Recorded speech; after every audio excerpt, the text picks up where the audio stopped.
आप सभी को मेरा नमस्कार। फिर से स्वागत है आपका मेरे YouTube चैनल पे। आज हम बात करेंगे सीटाग्लिप्टिन दवाई के बारे में। इस वीडियो में इस दवाई की पूरी डिटेल जानेंगे। ये दवाई किन कंडीशंस में लेनी होती है और किन कंडीशंस में आपको ये दवाई अवॉइड करनी चाहिए, ये सारी जानकारी हम इस वीडियो में जानेंगे। इसलिए इस वीडियो को आप बिल्कुल आखिरी तक देखना।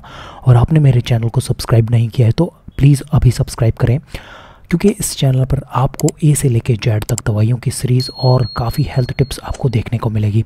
अगर आपका कोई सवाल है तो मेरे इंस्टाग्राम अकाउंट पे जाएं, सभी सवालों के जवाब दूंगा। तो अभी जाएं इंस्टाग्राम पे, मुझे फॉलो करें। देखिए, इस दवाई के बारे में मैं आपको बहुत अच्छे से समझाऊंगा। इस वीडियो को आप अच्छे से देख रहे हैं, आखिरी तक देखें, बिल्कुल भी घबराने की ज़रूरत नहीं है। देखिए, सीटाग्लिप्टिन जो दवाई होती है, इसके उपयोगों की अगर बात करें, इस दवाई का सबसे बड़ा उपयोग डायबिटीज़ में किया जाता है। और डायबिटीज़ भी दो तरीके की डायबिटीज़ होती है, एक इंसुलिन डिपेंडेंट होती है, एक नॉन इंसुलिन डिपेंडेंट होती है। ये जो दवाई होती है वो नॉन इंसुलिन डिपेंडेंट डायबिटीज़ में की जाती है। अब देखिए, आपके मन में ये सवाल उठ रहा होगा कि ये नॉन इंसुलिन डिपेंडेंट डायबिटीज़ क्या होती है। देखिए एक डायबिटीज़ होती है जिसमें इंसुलिन देना ही होता है बाहर से। एक डायबिटीज़ होती है जिसमें इंसुलिन हमारे शरीर में कुछ हद तक बनता है। तो इस कंडीशन में सीटाग्लिप्टिन दवाई का उपयोग किया जाता है, क्योंकि शरीर में कुछ हद तक इंसुलिन बचा हुआ रहता है जो हमारे ग्लूकोज को रेगुलेट करता है, मेंटेन करता है। ये हम आगे जानेंगे कि किस तरीके से सीटाग्लिप्टिन दवाई काम करती है हमारे शरीर पर। तो अभी हमें ये समझना जरूरी है कि नॉन इंसुलिन डिपेंडेंट डायबिटीज़ में सीटाग्लिप्टिन दवाई का उपयोग किया जाता है। देखिए, जब भी डॉक्टर के पास में पेशेंट आता है तो वो ये नहीं बोलता कि मुझे डायबिटीज़ है डॉक्टर साहब, मुझे दवाई दे दो। ऐसा नहीं होता। हमेशा पेशेंट क्या होता है, हमारे सिम्टम्स बताता है। जैसे डायबिटीज़ के जो सिम्टम्स होते हैं, जिसमें चक्कर आना, कमज़ोरी आना, थोड़ा तकलीफ हो सकती है आइज से दिखने में। तो जब भी डॉक्टर के पास में ऐसे पेशेंट्स आते हैं तो डॉक्टर चेकअप करता है, ग्लूकोज का चेकअप करता है ब्लड में, और डॉक्टर को पता चलता है कि इनका जो ब्लड ग्लूकोज लेवल है वो बढ़ा हुआ है। तो डॉक्टर को पता चलता है कि ये पेशेंट जो है वो डायबिटिक पेशेंट है, डायबिटीज़ से पीड़ित है। तो इस कंडीशन में सीटाग्लिप्टिन दवाई का उपयोग करते हैं डॉक्टर्स। देखिए, पेशेंट डॉक्टर से ये भी पूछते हैं कि ये कौन सी कैटेगरी की दवाई होती है। तो पेशेंट को डॉक्टर ये समझाता है कि ये एंटी डायबिटिक दवाई होती है, जो कि हमारे शरीर में डायबिटीज़ को ख़त्म करती है, उससे लड़ती है और शरीर में ग्लूकोज के लेवल को मेंटेन करती है। अब पेशेंट ये पूछता है कि डॉक्टर साहब ये किस तरीके से मेरे शरीर पर काम करेगी। डॉक्टर उन्हें समझाता है कि ये जो सीटाग्लिप्टिन दवाई होती है वो क्या करती है, हमारे शरीर में इंसुलिन नामक केमिकल के प्रोडक्शन को बढ़ाती है। अब ये इंसुलिन क्या करता है, ग्लूकोज को रेगुलेट करता है।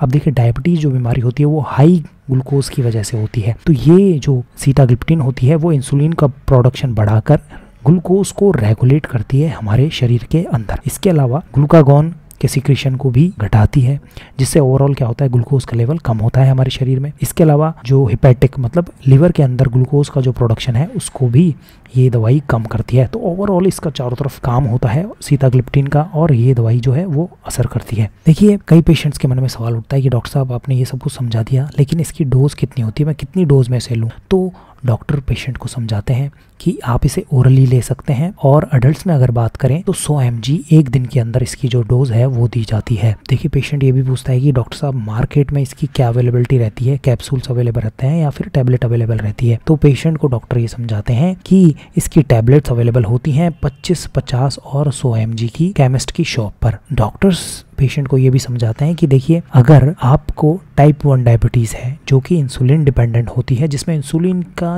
इंजेक्शन जरूरी होता है, वो यदि है तो आप इस दवाई का उपयोग ना करें। इसके अलावा देखिए, यदि किसी पेशेंट में डायबिटिक कीटोएसिडोसिस होता है तो भी इस दवाई का उपयोग नहीं किया जाता।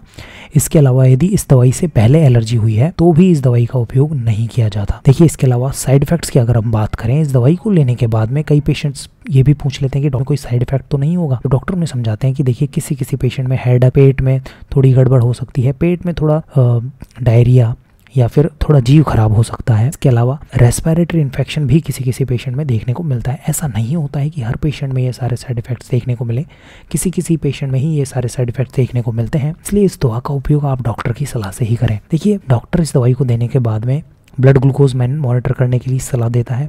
इसके अलावा ओवरऑल जो है रेगुलर ब्लड टेस्ट जो है वो कराते रहें, ताकि जो शरीर पर क्या असर है वो देखने को मिलता है। तो देखिए, ये था सीटाग्लिप्टिन दवाई के बारे में। ये वीडियो आपको कैसा लगा प्लीज़ आप कमेंट करें। इस वीडियो को जरूर लाइक करें और मेरे चैनल को जरूर सब्सक्राइब करें। ये वीडियो देखने के लिए धन्यवाद।